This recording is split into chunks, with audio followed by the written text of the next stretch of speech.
All right, all right, all right. Happy 2020 to everybody that's here. I know it was short notice, but I've got a couple objectives with the session tonight.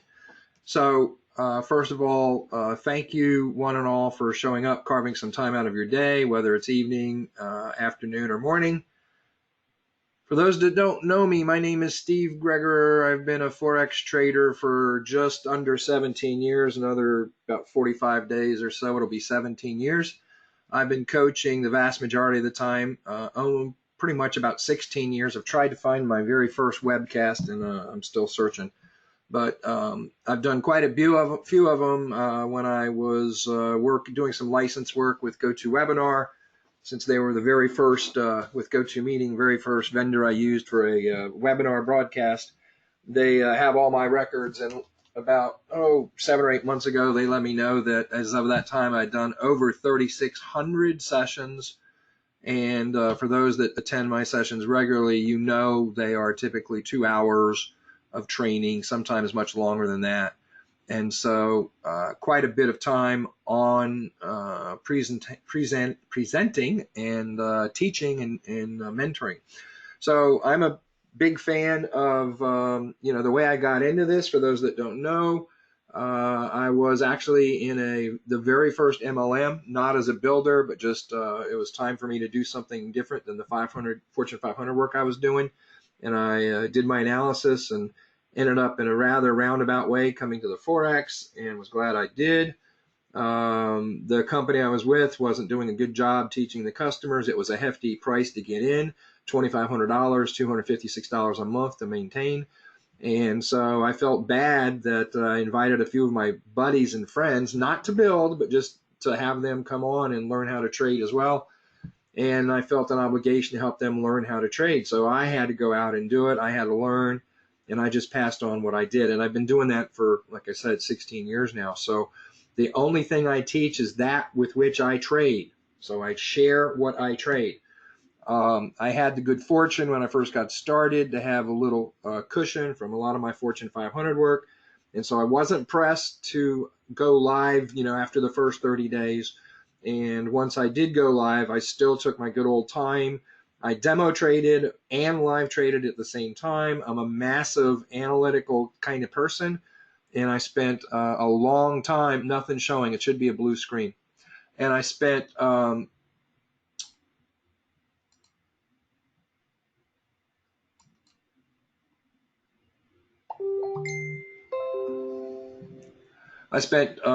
lot of time analyzing. I was on a charting platform that allowed me to program real easily. I'm not a programmer, but it was built for, doing stuff. And so every day I was on there for hours after I finished trading, doing a lot of stuff, seeing what worked and what didn't work, why it worked, under what conditions it worked, etc. And so that's really how I got started, and that hasn't stopped. I love to trade. I don't have to trade as frequently as I used to because of, one, my skill set and win ratio over the years, and capital builds, and so you don't have to do all the trading you do when you have that first $100 account.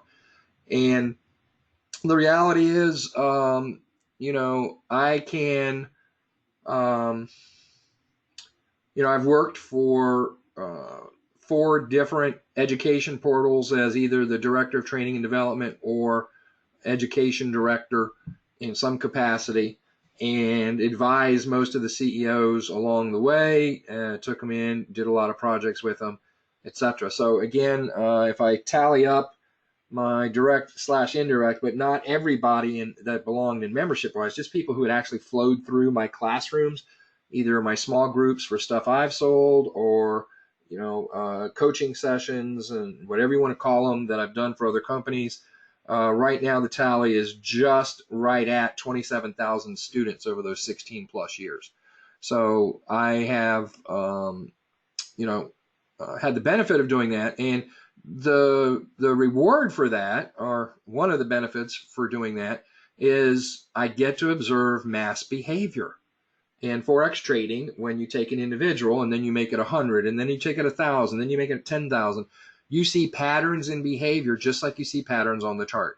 And so besides my own on-the-job training, besides my own personal Forex journey, I did get to a place where I could spot patterns. And as Tony Robbins says, success leaves clues. Well, guess what? Failure leaves clues as well. And so I can tell when traders are doing something, whether they're on a path that's going to bring them to success or a path to failure. Another strong aspect of what I'm really about is the head game. That started kind of as a fluke as well. I have an engineering degree, and then I had a chance to go to grad school paid for by the government, and so I went and I got a graduate degree in industrial psychology. And so the whole psychological field has interested me in particular. The last 7 to 10 years, I've really immersed myself in the field of neuroscience.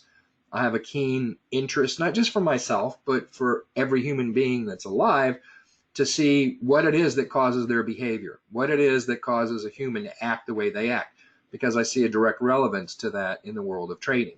And so I've become somewhat of a behavior specialist. I don't want to, like say I'm great or I'm a doctor or I'm a clinical psychologist or anything, but pretty close to it in terms of just the amount of knowledge that I have. And again, when you see the patterns of human behavior repeat and repeat and repeat, they become universal laws. And so there are paths I can tell when somebody's going to succeed and when somebody's not. Inside the head game, I have a couple areas of specialties, sensory information gateways for information and learning processing, as well as goal setting and goal achievement.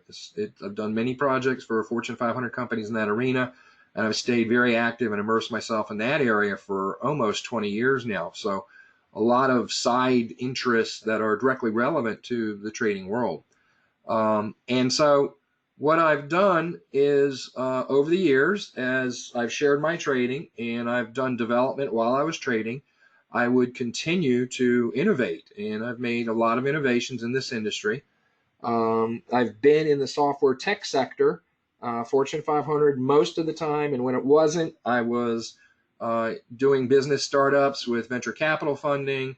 I was hired by several venture capitalists to run companies once they were already past the startup phase. I've been on the other side of the VC desk. I've thrown money at several small companies as an angel investor, all in the professional software, financial software field.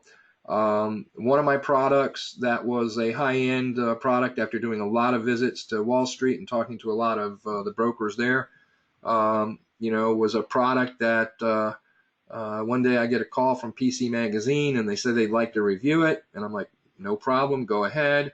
And about 6 weeks later, I get a call, hey, the new edition is coming out in 3 days, and we tested 48 financial software products, and we gave you editor's choice. It's our favorite. It's the best.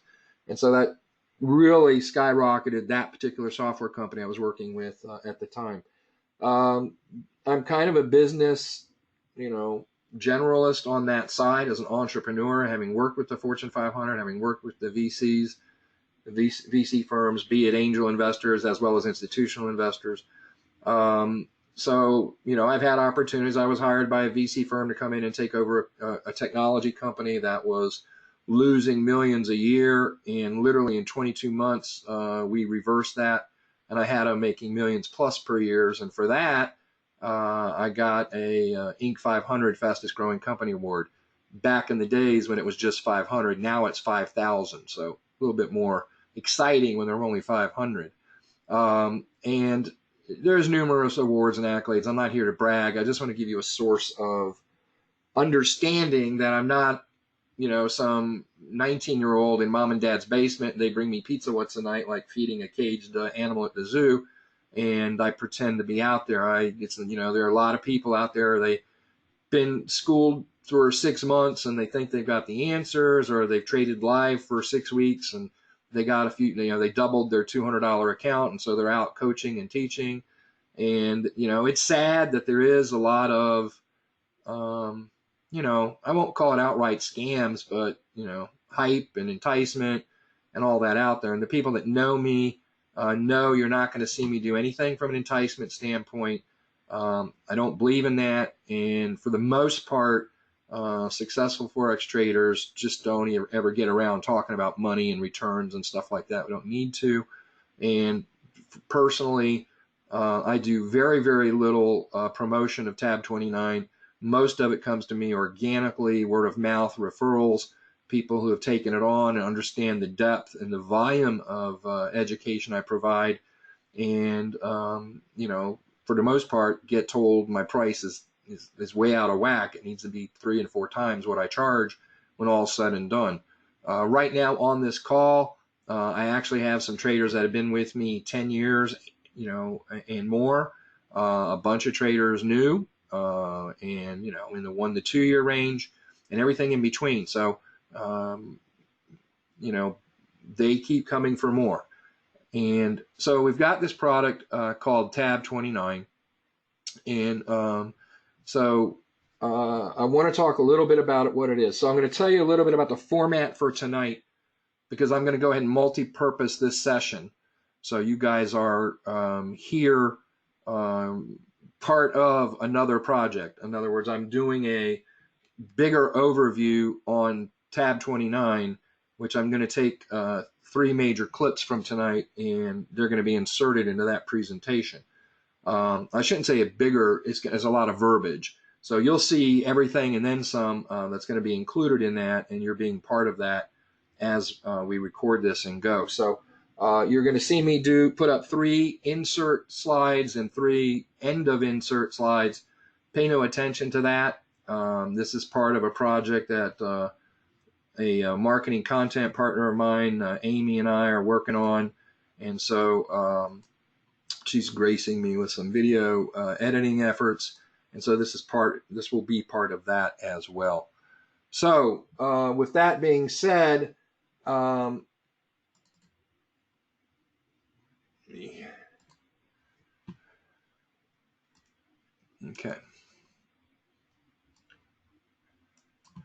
There we go. So I'm just going to say, Amy, this is the start of insert 1.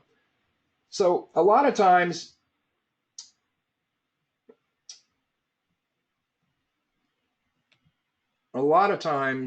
folks ask, what is Elliott wave? Because I reference it in a lot of my talk of TAB29. First thing I have to tell you is that TAB29 is not Elliott wave. It does not do Elliott wave counts. But there's some interesting things about Elliott wave. So we're going to get past this title slide, and let me just pretend I'm still talking to Amy. All right, Amy, so here we are. Let's look at Elliott wave a little, and we're going to see the structure of Elliott wave and why it's so very valuable. So I will tell you guys that I've made 3 attempts at Elliott wave in my near 17 years of trading. The first one was about 6, 7, 8 months into my live trading, and I heard some people that have been around a while talking about Elliott wave, so I did the natural thing. I started researching it, and I'm like, oh my gosh, this is the holy grail of trading. And the reality is, Elliott wave is very powerful. It's mastered by very, very, very few.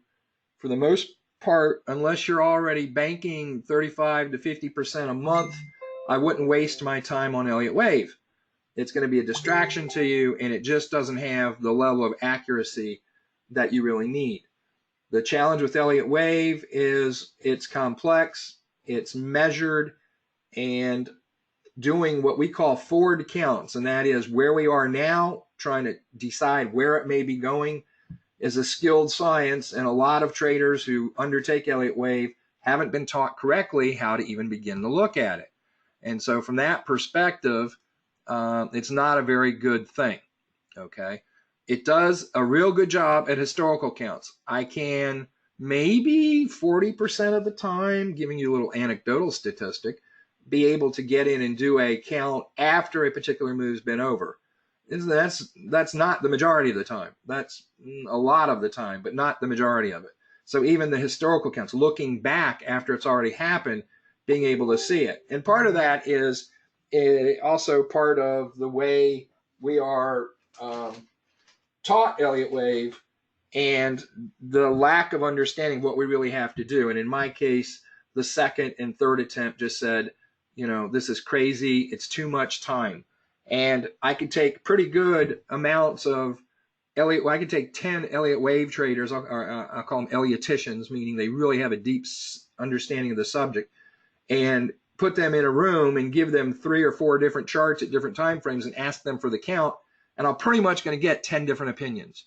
So that reality said, while Elliott wave really describes what's going on, in terms of using it as a trading system, it lacks. So let me talk just a little bit about this structure. What you see here is an impulsive side and a corrective side of some price action. Now, what I'll tell you is this always occurs. You may not see it. You may not see it at the time level or the time frame that you're looking at, but this always occurs. Now, it's not going to always look as pretty and scaled like this, but the bottom line is, on the impulsive side, we have 3 waves, 1, 2, and 3. And on the corrective side, we actually have 2 impulsive waves, 1, 2. And of course, in between then, we have corrections. So we have a correction from the 1 wave to the 2 wave. We have a correction from the 3 wave to the 4 wave. And then we have a correction from the A of an ABC to the B. So the yellow is all corrections. The red is all impulsive. And the interesting thing about Elliott wave is that it is fractal. It is absolutely scaled. And what that means is the same thing happens, that exact same structure that you see there happens at levels below it. And what I mean by that is, if you look at this entire structure, the impulsive side up and the corrective side back down, you'll see that exact same thing right here. And if you look closer in here, you're going to see the exact same structure in these lower level waves. And so that is a reality, and it's fractal. And what it means by that is it's measured the same way. And we'll talk about that in just a second. But let's talk about the challenges here. Whoops, where's my pen? So Elliott waves are fractal. Wave counts are the same percentages at each level, at each time frame. What I mean by that is, if I have a standard retracement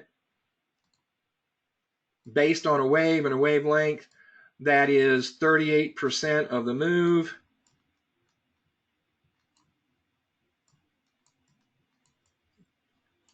And it could be 50, it could be 62, it could be any number, but I'm just saying, as you look at it, that exact same thing is in here at the big wave. I'm up, 38% back. Down here on this lower wave right here, the very first, we have move up and 38% retracement back. So the scaling for the projections and the retracement are the same at every time. Well, obviously the absolute pit value and size is going to be different, but the percentages that you would measure Elliott wave by in terms of projections and retracements are exactly the same set of tools. Okay, so the wave counts are the same for each wave. Percentages represent the same counts at each time frame. That makes it truly multiple time frame analysis. So in that sense, what ends up happening then is an Elliotician, a serious Elliott wave trader, is going to have units of Fibonacci retracements, and these are a partial set. You work with me, you get a full set of about 70.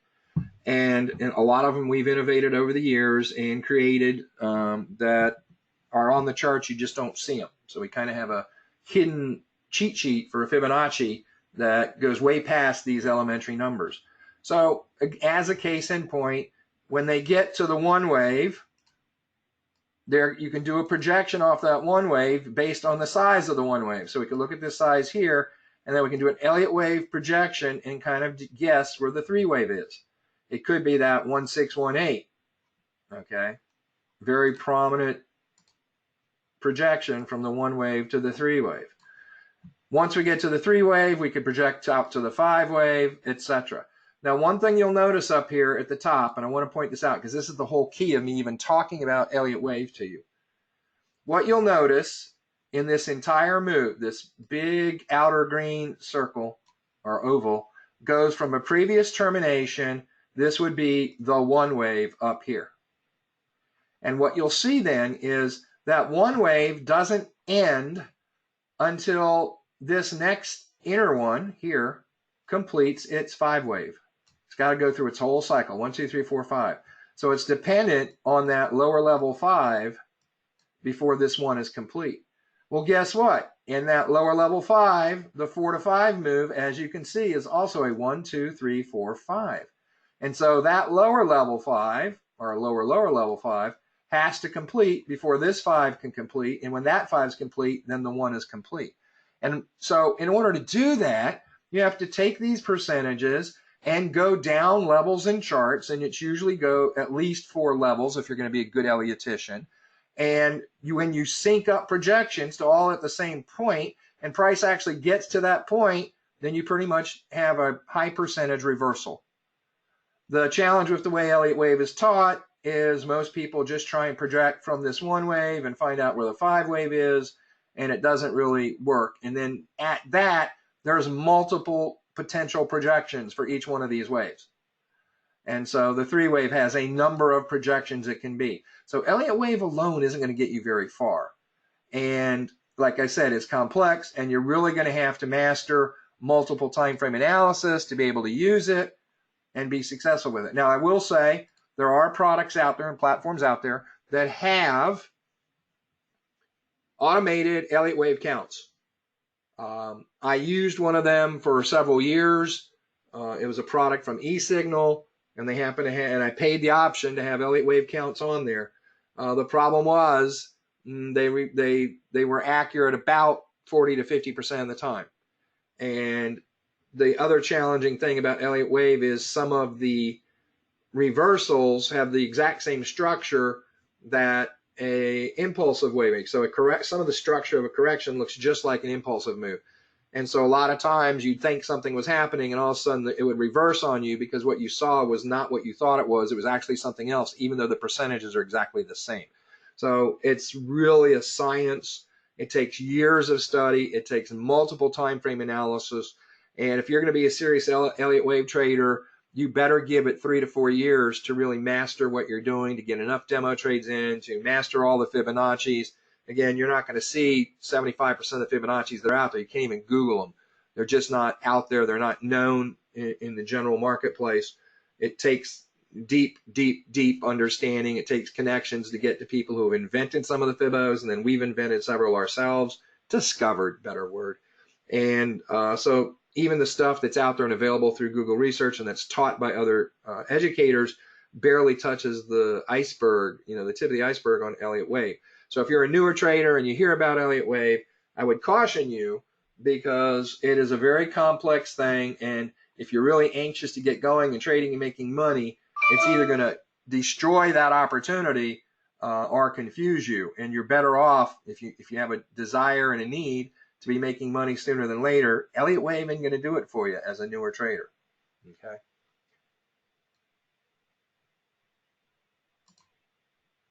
All right, Amy, so that's the end of the first insert.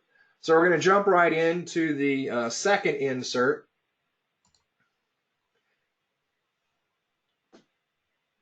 And we're going to go ahead now and talk a little bit more about the differences between Elliott wave and TAB29. The reality is they measure the same thing. And that is, when you get all down to it with Elliott wave, what you're really doing with your projections is you're measuring the trend exhaustion. They're doing it with Fibonacci and numbers, but they're measuring the reversal points of waves, which is when a wave exhausts itself. Okay.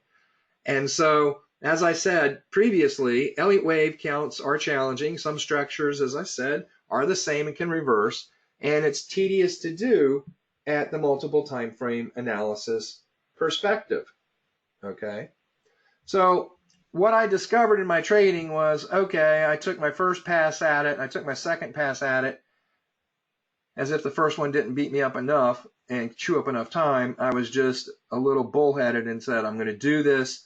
It's not ego. It was just, I know this is tough. I know that's why so few people master it. But obviously, it's a gateway to trading success. So I went at it a second time. And that's where my frustration is really hit. The third time I went at it was just to compare it to what I had with TAB29, or in the first iteration, it was called multi-wave.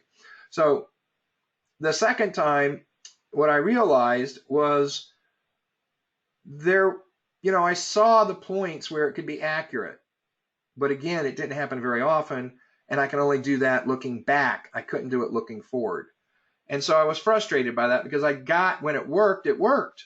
The reality is it works all the time. It's just you can't see it. Okay. And sometimes part of that comes in the multiple time frame analysis portion, where the counts might be there, but you really have to look at a series of charts to potentially see the count, or to be able to do the analytics and the measurements and the projections and the retracements, so you have an accurate wave count, so you can see then the simultaneous wave exhaustion points occurring over multiple time frames. So I figured there had to be another way. The concept of wave structure was there. And so I went to work.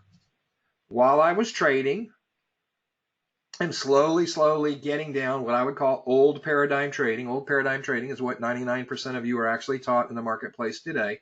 It's the current paradigm that has about a 95 to 96% failure rate.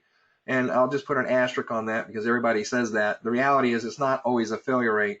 A lot of times the progress is just too slow for the amount of time people have put in, and they either burn out or give up, or their partner forces them to. That happens a lot. There's a lot of attrition in the marketplace, because partners get tired of the time and energy spent, and sometimes money, on trading with not much of a return. So the failure rate is sometimes people just burning out because they've been at it so long. It's not always everybody blowing through an account and dusting it. Okay. So what I did was I went to work, and there had to be a better way that we can get to things other than multiple time frame Elliott wave analysis. And I started thinking, and based on the charting platform I was on, I'm like, this is stupid. The historical data is there. A lot of times researchers do stuff and they have to go and find the data. The reality is it was on the charts. And so, yeah, there's a few typos, excuse me. And so the historical data is there. So I just went to work on it. And what I did was I looked at 2,000 trend moves, and the first 75% of that was on 30-minute charts. I did incorporate daily charts. I did incorporate 8-hour, 4-hour. I did incorporate 15, 10, 5, 3, and 1 when all was said and done, because I wanted to prove the fractal reality to this, to what actually exists outside of Elliott wave. I spent 2 years doing this, and I looked at 4 major pairs. And I did a lot of things and recorded a lot of things in many areas. I won't even talk about the moving average study I did on those 2,000 trend moves. But right now, so I looked at Elliott wave count, where I could get it. I subscribed to places that did counts. I had an engine that would do the Elliott wave count on my charts, and I just saw how crazy it was.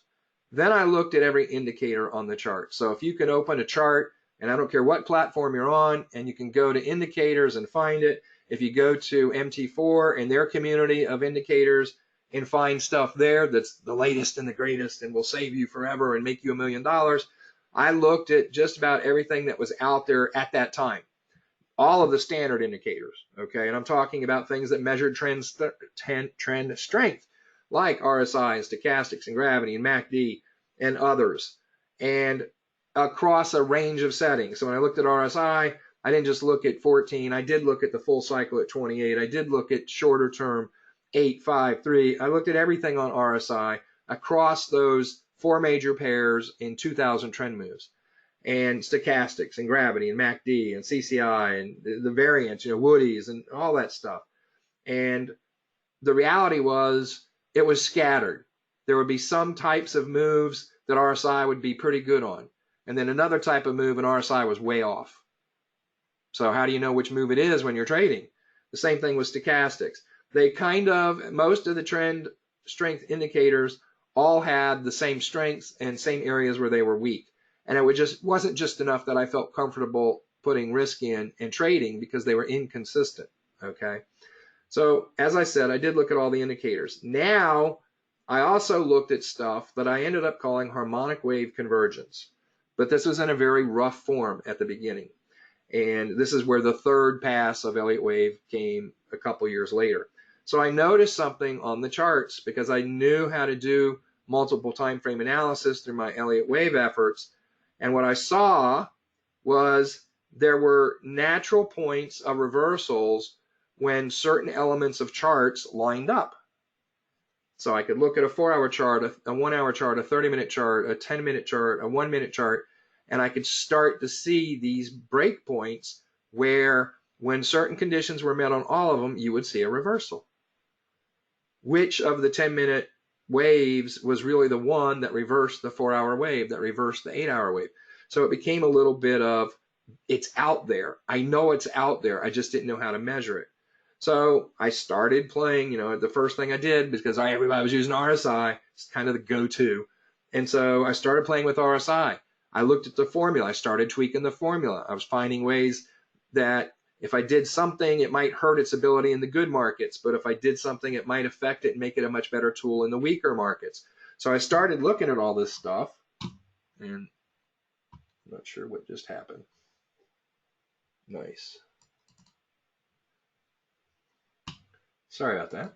So I started looking at all this stuff, and I realized that there was consistency. We just had to know how to measure it.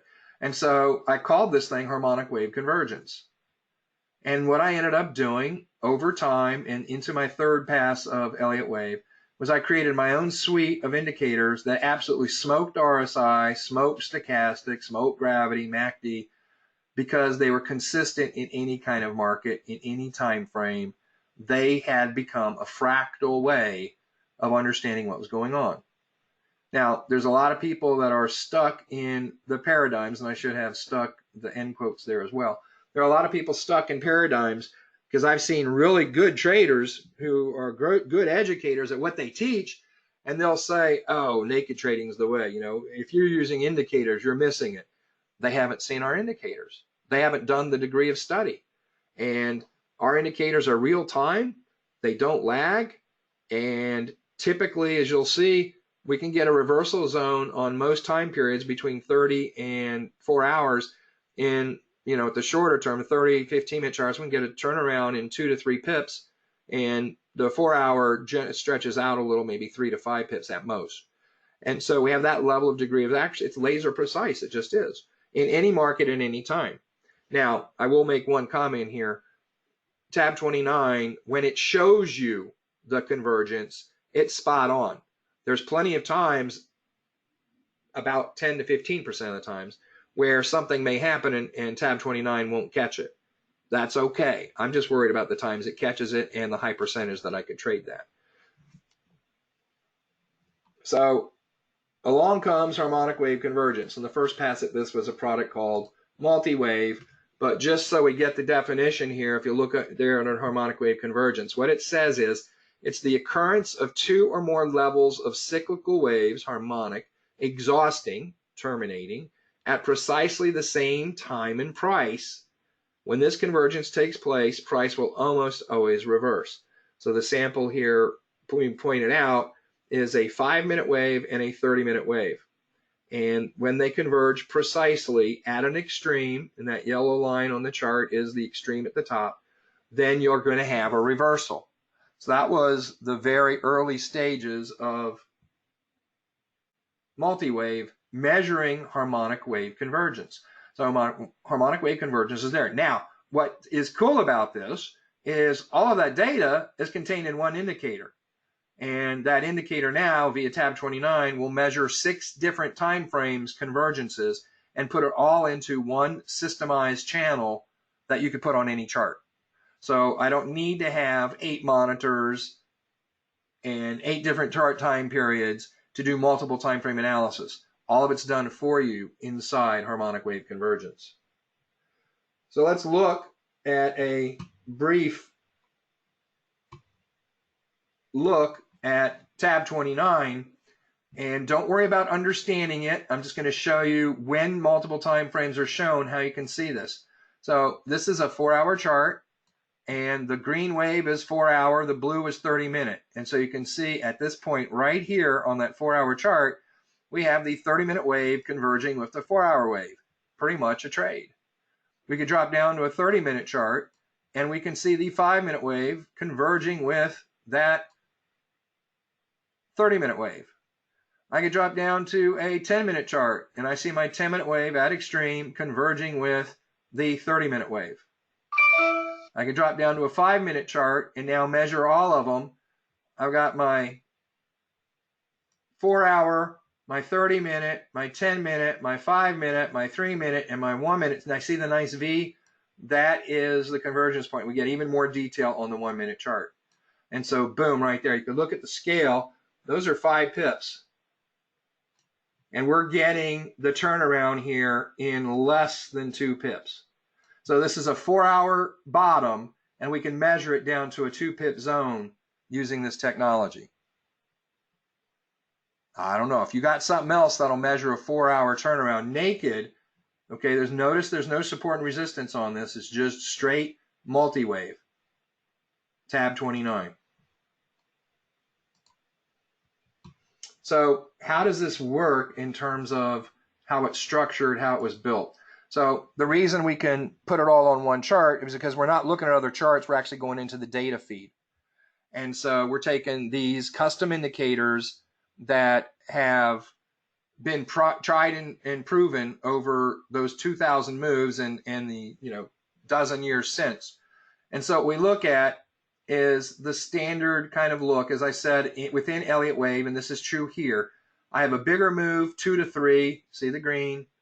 I have a smaller move underneath in orange, 1, 2, 3, 4, 5. And then in that last 4 to 5 move, I have a 1, 2, 3, 4, 5 in red. And when all 3 of them end at the same spot, there you have it. So the green wave may represent price action on a 30-minute chart. The gold might represent action on the 10-minute chart, and the red might represent action on the 5-minute chart. So I don't show all 6 levels here. I'm just giving you the theoretical abstract. So what we're looking for then is it goes into the programming, goes into the data feed, and it creates a channel of these turnarounds. So it looks like for a reversal here, and when it sees a reversal down here going back up, it says, hey, that's a point. When it sees another reversal up here and another reversal down here, it could draw its own channel. This is happening out in the cloud. Doesn't happen on a chart anywhere. So it now knows that what the channel looks like. It then takes that and puts it into, in this case, multi-wave, now TAB29, and creates a horizontal look. And what you'll notice is when this is at the top of its channel, regardless of the angle or the diagonal angle or the steepness of it, here it is in the indicator, oh, it's at extreme. And when it gets to the bottom of the channel that it saw, oh, here it is at the extreme at the bottom. When it's at the top, here it is at extreme. When it's at the bottom, here it's extreme. So it does, because it's in a relative channel, it does look a little like some of your other trend strength. This is exhaustion, and it's very precise. Like I said, it'll smoke RSI, it'll smoke stochastics as far as its accuracy and its consistency in a variety of market conditions. You'll also notice that are interesting enough, these numbers, as far as the tops, were not preset. It wasn't like I made up some number. What I did over those 2,000 moves is I looked where the reversals took place on the chart, and then I just measured that point in the indicator. And when about 75, 80% of the time, the top reversals were at 89 in the indicator that I created, and they were at 11 at the bottom. Interestingly enough, those are 2 Fibonacci sequence numbers. They weren't picked for that reason. That's just where the price turned around and was reflected in the indicator. So those were determined by the indicator performance itself. So there you have how that big green wave would be displayed in the channel. Then we go down to the yellow or the subwave, same thing. When you were at the top of its channel that it was looking at in the cloud, it would put it at the top of the channel in this horizontal indicator now. When it found the bottom, it would put it at the bottom and so forth. And so you would see this thing plot out. Eventually, it overlays all of those channels. And eventually, at some point, the very smallest of wave gets to the top of its channel. When the next level up wave gets to the top of its channel, when the next level wave gets to the top of its channel, and the next level wave gets to the top of its channel, you now have a reversal. It is the multiple synchronization of wave exhaustion at multiple time frames. Now, I've had people try and copy this. I've had programmers who thought they were traders, traders who thought they were programmers. But the biggest fallacy with a couple of them that have even come close is they're using standard indicators, which, as I said, I learned early on, didn't give you the consistency and the precision. So nobody's going to duplicate my indicators, trust me. They're just way too good for that. Now,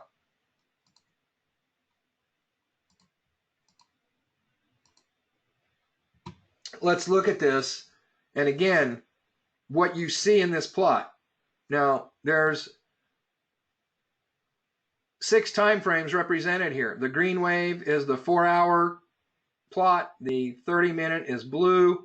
The 10-minute is the gold. The 5-minute is the magenta or purple. The 3-minute is red. And the 1-minute is represented by white. And again, it looks like a lot of nonsense in there. You know, I've had traders go, what the hell? How would you ever trade any of that? Well, you wouldn't. What you look for is the pattern. And when you have a pattern that fits a pattern we know, you have a trade. So there is a convergence point. Once again, this is a 1-minute chart. This is a 4-hour top. You can't see it. These are 5-pip channels. And you can see at the point they all meet, and then the 1-minute wave hooks back and starts to come down. We barely move maybe 1 to 2 pips in the 1-minute channel. And so we found a 4-hour top, and we're able to get into the trade at that top within 2 pips, 2 to 3 pips. Sometimes it is 1, but 2 to 3 pips, I'll say, is a norm, which is really cool, because if you understand anything about trading, you'll understand an important thing. And most of you haven't dove into risk really well, but here's the thing about risk. If I take 2 traders and they have the same size account, the same kind of account, let's say 2 traders with a standard account, they both have $5,000 in the account, and both their trades go 100 pips. One who has a 50 pip stop loss in the trade, or a 4-hour trade, probably closer to 100 to 150 pips. You have 100 pips in the stop loss, and here you came in, let's say with 10 pips, which is where we start a lot of our traders. Most of them, as we get more precise, we get down to 5 pips for our stop loss. But one has 100 pips, the other has a 10 pip stop loss. They both go 100 pips. The guy with the 10 pip stop loss makes 10 times the profit in the same move. Same size account, same downside risk. The stop loss is not there just to stop your loss. It is actually your profit regulator in a trade. Now, if you don't understand that, we'll get you there. It's all about understanding how risk works inside the trade and money management. So when you hear somebody say, oh, I made 800 pips last week with my system. Oh, isn't that great? And my traders know to kind of, let's just chuckle a little, because we can make the exact same profit with 80 pips.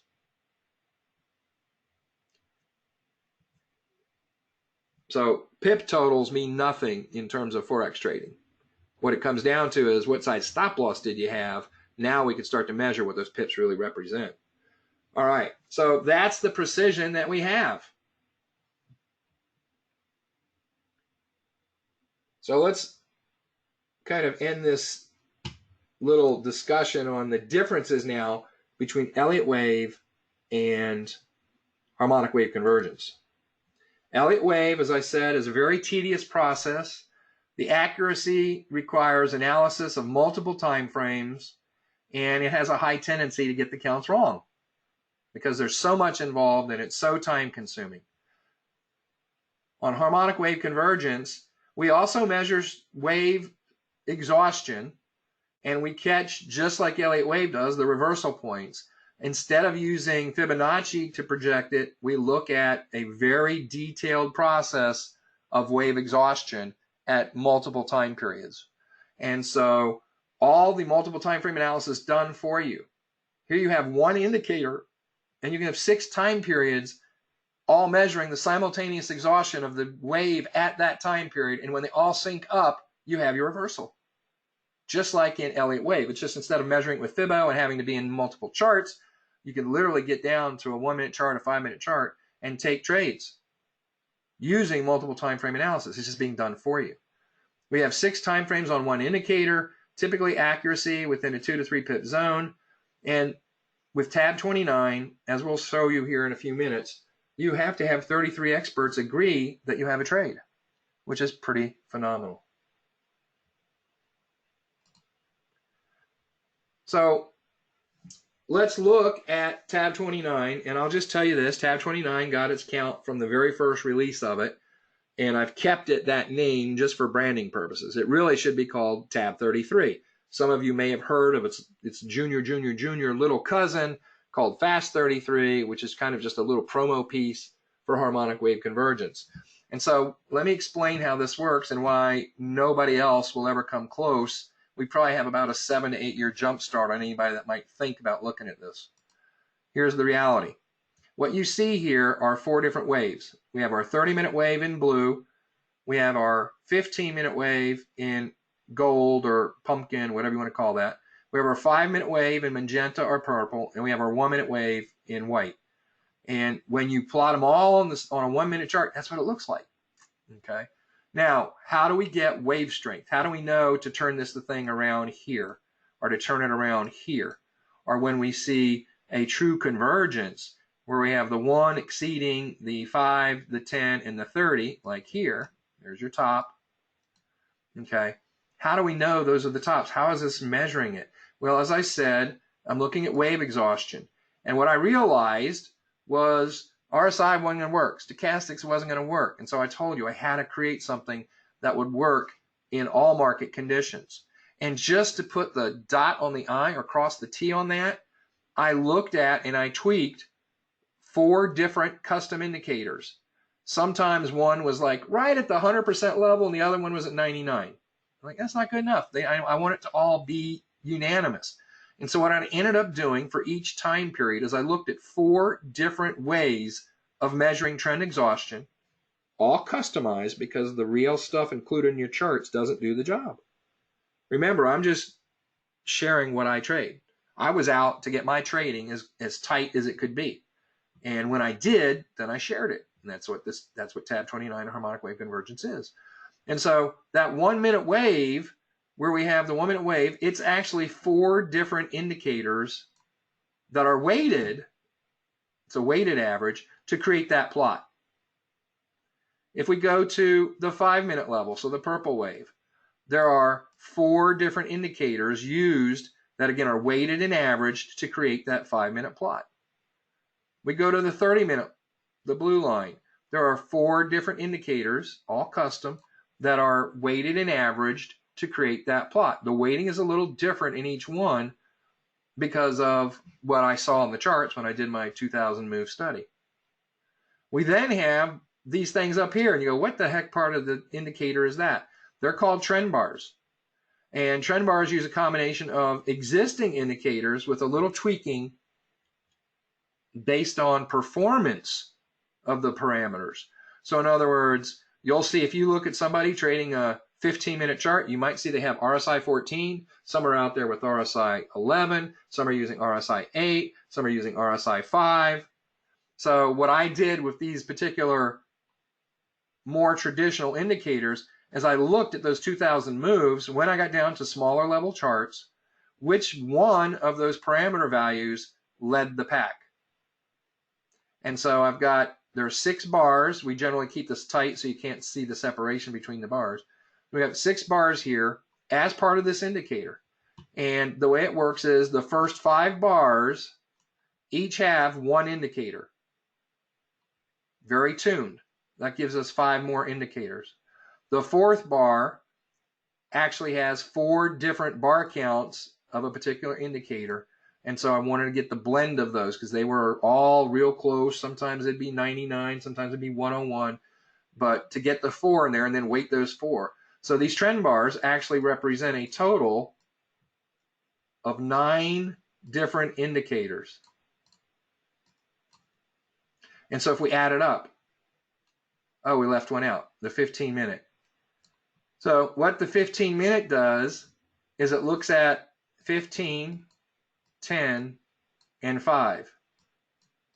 And it does the 4 indicators for each one, weights them per their time period, and then you get 12. And so that is a blend weighted of 12 different indicators to generate that gold plot. So now we have 4 and 12 is 16, and 4 is 20, and 4 is 23. Did I count wrong? 12 and 4 is 16, and 4 is 20. That's 24. And then the 9 in the trend bars is 33. So you have 33 different indicators, all custom, all measured against trend moves, against different time frames, throughout different sessions of the day, throughout different seasons of the year. And the reality is, when you have something like this, showing this as a top on a 1-minute chart, I'm showing you a 1-minute top, these 9 trend bars, or these 6 trend bars representing 9 indicators, have to agree. Not sometimes, not most of them, they have to agree. So when the 1-minute wave starts pulling back and all 6 are red, I have my trade. So I have 24 in, or get the numbers right. Yeah. So I have 24 in the plots and 9 in the trend bars. All 33 have to agree before you have a trade.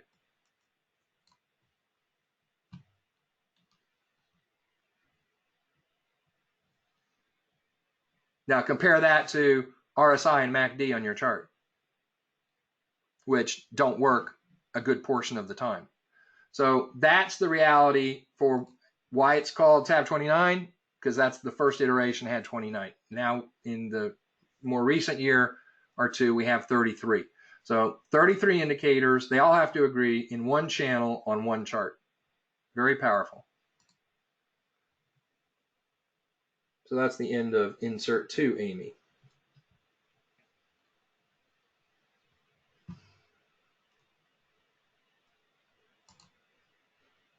All right, so what we're going to do here is show some charts. So Amy, when I start showing my first chart, you can use the edit there. And let me see what I have happened here. Let's see, a bunch of stuff has moved around on my extra monitors, which I don't understand. Hold on.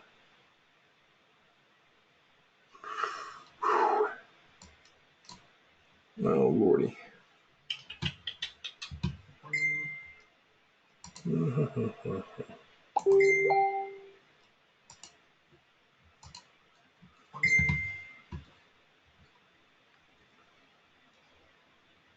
So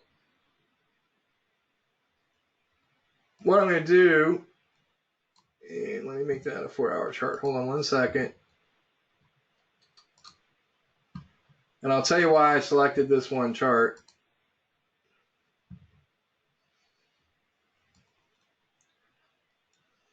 Once I get this full screen, Amy, you can start there. All right, so let's look at some examples of TAB29 at bigger scale and talk about it a little and what's going on here. So I have a 4-hour chart. This is Euro Yen. This is current live. And I have 2 pitchforks on there. Those that know me know I like to draw pitchforks on charts. They're probably the most accurate Fibo tool available, and I have all classes on pitchforks. You actually will get I traditionally give the pitchfork course, which is another course I sell independently. It's up to about 15 hours or so. I include that with TAB29. So pitchforks are a super cool way of measuring the reality of Fibonacci on charts. I've got a 4-hour chart here, and I picked the Euro Yen because many of you, some of you, but many people are using some AI technology, which essentially is a counter trend trader, and it does its own thing. But when there's extensive runs, the AI intentionally goes into drawdown, and that scares a lot of traders. And so as we have this bounce off the pitchfork here and this run here, what happens is that drawdown gets deeper and deeper and deeper, and people start like, when's it going to turn around? When's it going to turn around? So if you're trading that AI software, you can look and figure it out. The multi-wave will tell you. And so we did have a convergence here for this move. Bounced off the pitchfork, came back down, and we have another convergence here. And you say, wait a second, I don't see the full convergence there. That's because there's a big wick here. And what happens on a 4-hour close, as this thing came down and tagged the bottom line of the pitchfork in real time, these waves were down here converging. As that candle pulls back, and we're now looking at historical data, the plot pulls back with the candle at the 4-hour level. You can see it stay down here at the lower levels, but the 4-hour level, it's going to pull back to wherever the candle does, and the strength of the wave pulls back as well. But that was a convergence. So it nailed both the convergence at the pitchfork bounces at the bottom of the chart. Now price has gone all the way to the opposite extreme. And you know what's pretty cool here is you're looking at another top, and it just so happens that top is bouncing off of a pitchfork boundary. Okay, a pitchfork boundary. Don't get caught up on Elliott wave. Elliott wave has nothing to do with what's going on here. This is outright multi-wave, TAB29 harmonic wave convergence at work. I'm just showing you, if you were in drawdown here and the drawdown was getting deeper and deeper and deeper, you see some relief because it looks like this thing's turning around. And it may or may not. You'll notice the gold wave here is 8-hour, and the green wave is 4-hour. So gold is 8, and the green is 4-hour. And so we had a convergence, pulls back a little. And you would know to exit that trade. If you had entered the sell, you would know to exit when it starts coming back up into the extreme zone. And now you're having another convergence, so you would have another sell opportunity. And because you're using this nice pitchfork, we can have a very tight stop loss. If it exceeds the boundaries of the pitchfork, we don't want to be playing anyway. So nice pitchfork work. It identifies the top. That happens to be precisely where we've hit an extreme with two long-term players. You'll notice there's a scan in there. That's because I'm on TradingView here, and there was a scan at a lower level that through visibility is showing up on this chart. So let's go look at that.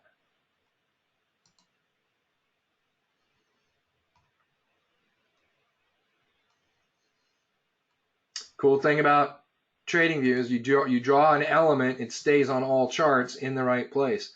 So that 4-hour pitchfork is now represented here on our 60-minute chart. And you can see the precise tag right there, blue wicks hitting the green boundary of the fork. I also went to another product that I use a lot, which is a harmonic scanner,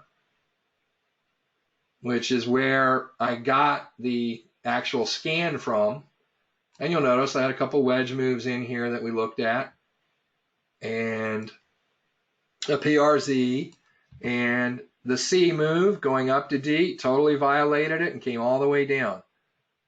Hey, what if we tried to enter that C to D move? All right.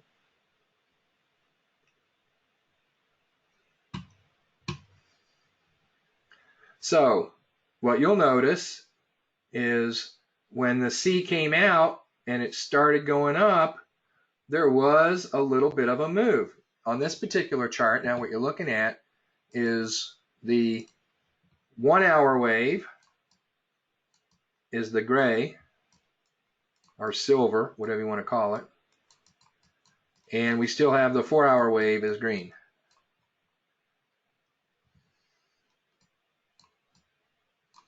So now we have the 4-hour wave and all these pulls against it from the 1-hour wave. So down here, we notice we have a convergence. It goes up, the price went up, and then when it comes back and starts coming back down, and the 4-hour wave really hasn't moved, we exit that trade.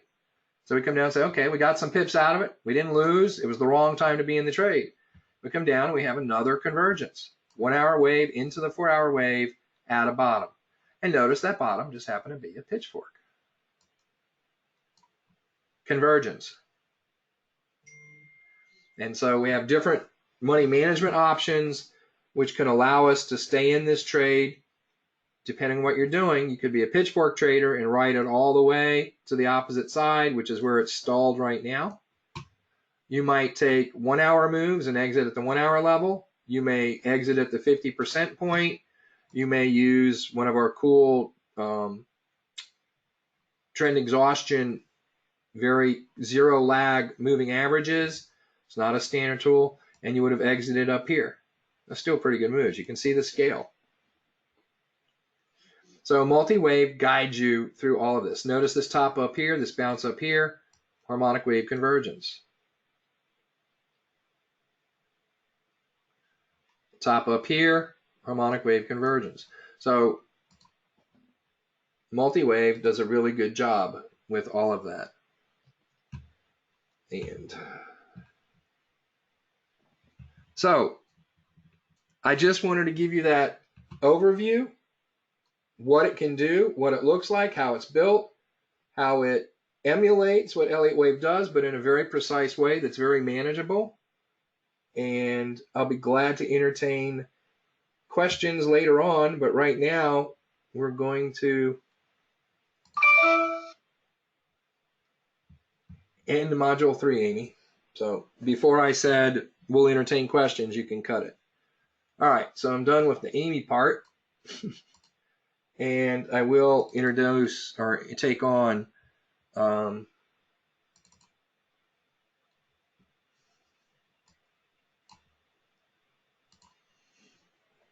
many questions. Do I have monthly subscription to the software? Not really. The sound reason to that is it's pretty simple. Let me tell you how it's supported. So, because as an educator, I can tell you something pretty significant. One-way education doesn't work. Tried it, it doesn't work. Meaning, here's your DVD, or more current times, here's your videos, go to it, thank you, see you later.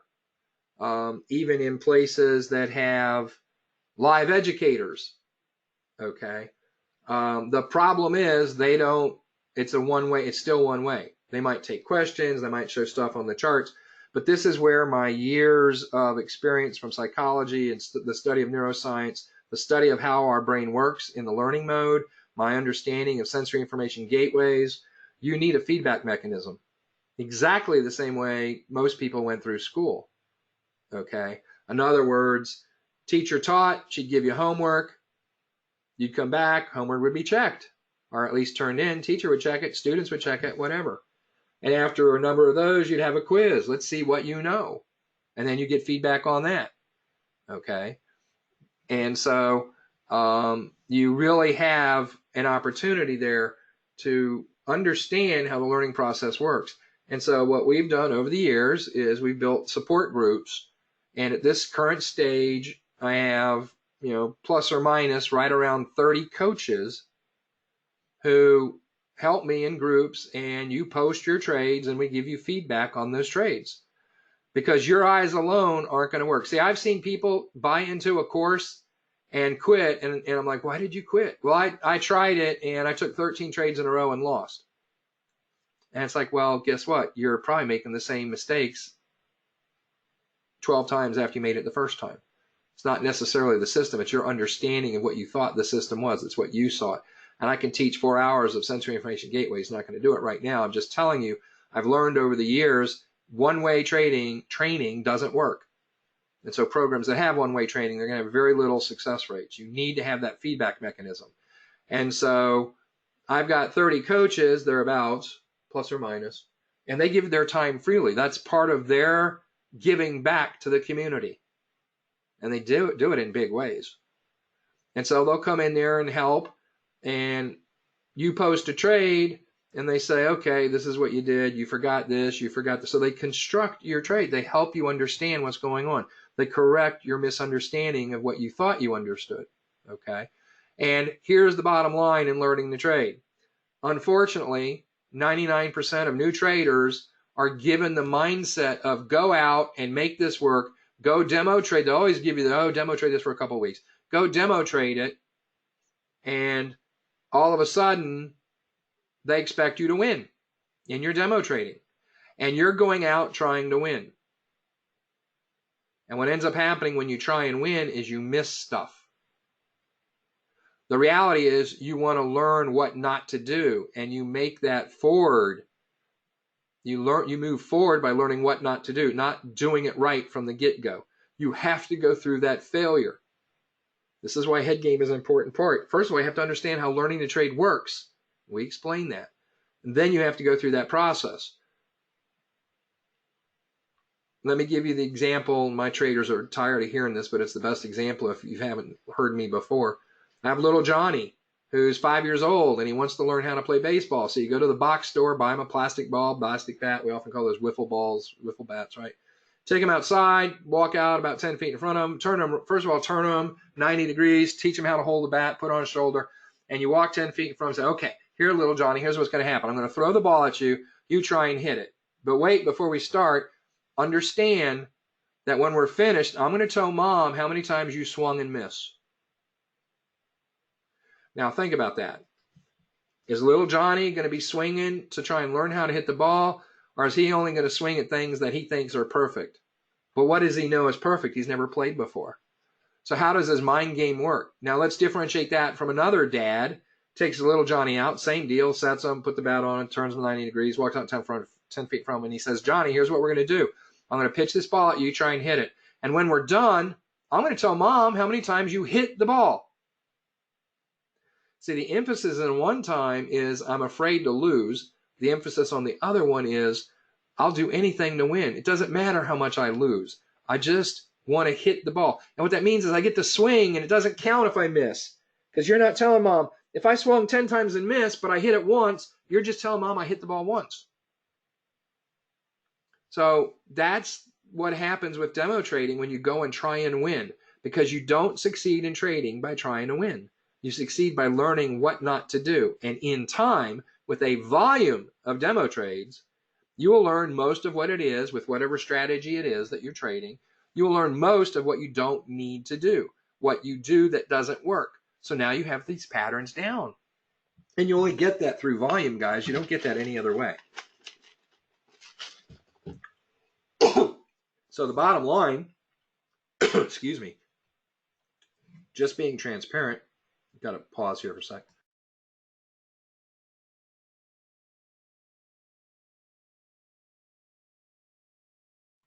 The bottom line, you're not going to get this suite of indicators on Friday and be trading it on Monday. First of all, and I know this is going to scare some of you, but don't be. The program instruction for this is 99 hours. Now, a lot of that includes stuff I learned in the 2000 trend moves over 2 years that have been packaged into attributes about market price and how it really moves. So I can tell you the one moving average you need to play with, and you might as well just throw everything else away because I tested every moving average. I know which ones control price. I don't mess with them anymore. I have one, and it's a very special one. And we have a whole set of modules just on that. And so while it's 99 hours, we're also giving you lots of information. Included in 99 hours is risk and understanding how risk works and watching trades side by side, with a performance calculator showing you different size stop losses and what happens. So you understand why precision is important in your trading, why somebody could take 1/10 the trade and make the same amount of money, or why somebody could take the same amount of trades and make 10 times the money.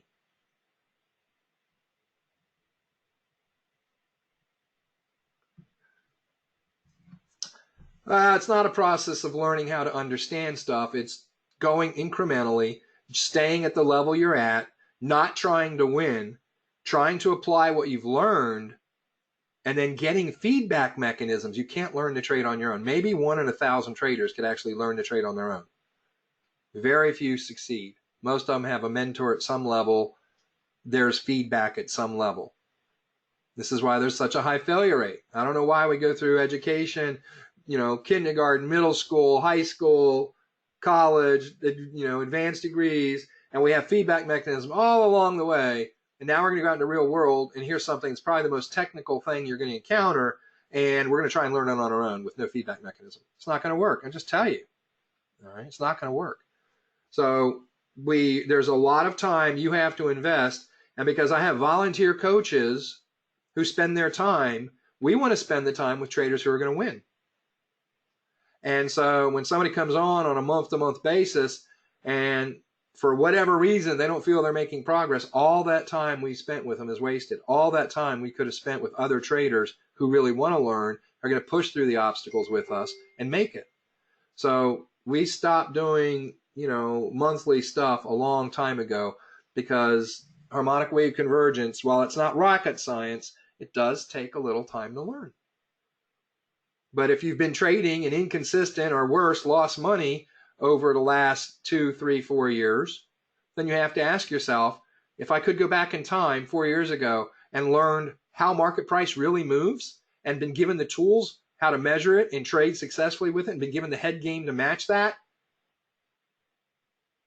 and you've been trading 4 years with inconsistency, and that first 6 months you could have done that, which meant the last 3.5 years you could have been trading in profit. So, there's always a weight to and a consequence to what happens. So we work, I won't say exclusively, but we search out dedicated traders, and that's all we work with.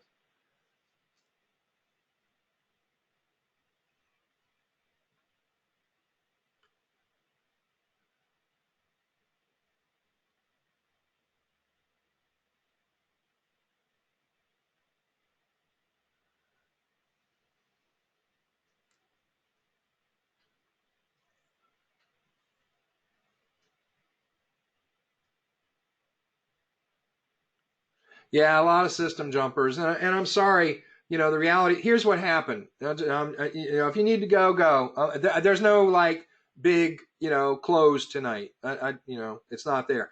If you're interested in the product, send me an email, Steve Greger, or admin@pipclub.com. Very easy. Admin@pipclub.com, and send me a letter, tell me your interest, and I'll tell you kind of the little package and deal I'm offering right now for the next day or two.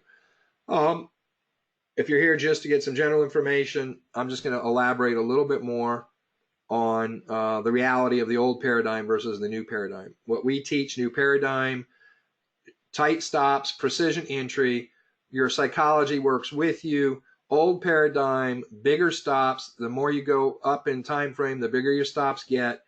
And the psychology that you need to get is actually fought by the way you trade and what you're trying to trade. So just understand, I can say that after almost 17 years of coaching. So what we do, your trading progression is coincidental with your psychological growth.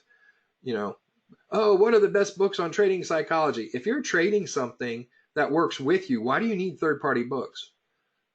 It's not going to happen. You're making an author rich. There's very little value in that. Oh, there's some generalized information. I won't say that. There's every trading psychology book I've ever read, I got something from.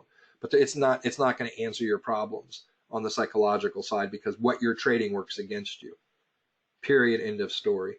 The other thing is when you're using big fat stops, I don't care 50, 100 pips, guess what? If you lose a trade with 100 pip stop loss, doesn't matter if it's just 2%. Your mind registers it as 100 pips. So now you know something. I have to make 100 pips to get back to break even. If you're trading with a 10 pip stop loss and nobody does, but let's say you got stopped out at 10 pips, you only need 10 pips to get to break even. Now let me ask you this. Pick a currency pair in a 24-hour period. How many 100 pip moves are there versus how many 10 pip moves there are? So that's a psychological play. See, we can theorize this on paper and make things look pretty equal. It doesn't reduce itself to practice like that on the charts. If I have 2% to 100 pip stop loss and I have 2% to a 10 pip stop loss and both guys get stopped out, both lose 2% of their accounts. The difference is the psychological impact, and regaining 100 pips to get to break even is much different than regaining 10 pips to get to break even. Trust me, been there, done it for 17 years. Okay.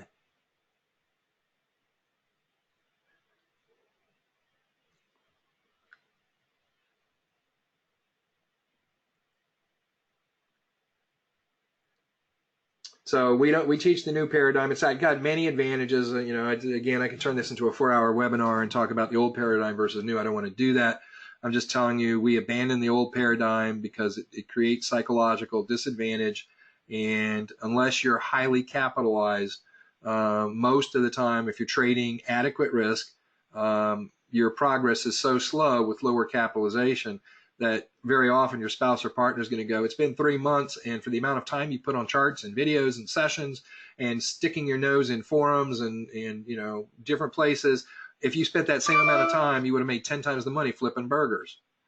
Because the old paradigm with capitalization and risk, you have to gain so much in order to start making some money. Okay. All right. Any other questions? Gary, we can answer that, you know, separately. So if you have any interest in learning more or acquiring the product, send me an email. I'll be glad to respond. Like I said, I got a little dealy going on for those that are interested for the next day or two. And then I'm going to be out of touch for a day or two flying. And so I got to shut it out before I leave. I'll put it up on this chart for you so you get it right. My bad. So you could just say admin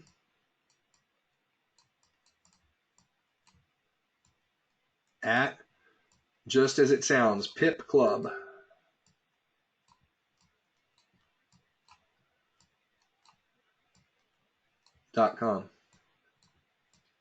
And please just put TAB29 in the subject so I can filter it out and not get lost with the other hundreds of emails I get every day.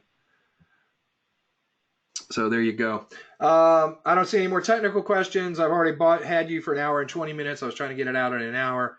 I apologize for running a little long. I appreciate you carving out some time to be here today. Hopefully you've got something of value, at least piqued your interest to know that there is something out there. I can't call it the Holy Grail, but most of my traders will tell you it's about as close as you're going to get. And that's a pretty good thing. And I will end with one comment, and that is appropriate in anything that I've showed in any moves. You know, I've made no income claims. I've made no percentage return on account claims. I did show a couple moves that maybe you saw the scale and could guess how many pips that was. And if you're good at math and what I've said so far, you might be able to extrapolate some potential profit. So I do need to remind you, for a generalized purpose, that trading can be risky, and trading financial markets even more so. That in terms of what we've seen in the marketplace, most traders lose money. That past success and or results don't guarantee future performance, because nobody can predict the future at all, and anybody that tries to claim they can predict the future is blowing smoke. You should only trade money once you start trading live. You should only trade money that you actually can afford to lose, and in any way, shape, and form, this is not a solicitation for investment. So that being said, I've officially put the disclaimer on everything I've done today. And I appreciate you all carving out time, and I'll leave you with one thought. Remember this, life can be short and sometimes even shorter than that. So for the people you care and love, let them know you care and love them, okay? Y'all have a great day. Thanks for being here.